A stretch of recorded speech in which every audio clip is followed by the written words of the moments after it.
যেই ব্যক্তি প্রতিদিন 11 বার বলবে লা হাওলা ওয়ালা কুওয়াতা ইল্লা বিল্লাহিল আলিয়্যিল আযীম, আস্তাগফিরুল্লাহাল্লাযী লা ইলাহা ইল্লা হুয়াল হাইয়ুল কাইয়্যুম ওয়া আতুবু ইলাইহি, লা হাওলা ওয়ালা কুওয়াতা ইল্লা বিল্লাহিল আলিয়্যিল আযীম। রাসূল সাল্লাল্লাহু আলাইহি ওয়াসাল্লাম বলেন, আমার উম্মতেরা প্রতিদিন যদি কেউ 11 বার এই আমলটা করে, সকালে বিকালে যদি কেউ এই আমলটা করে, আল্লাহ পাক তার জীবনে কোনো অভাব দিবে না, অভাব দিবে না। আল্লাহর রাসূল বলেন, তোমার অভাব যদি থেকেও থাকে, আল্লাহ তোমার অভাব দূর করে দিবে। সেই জন্য আমরা এই আমল করবো, রাজি আছি কিনা বলেন?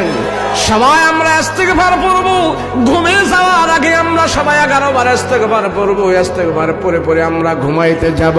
11 বার ইস্তেগফার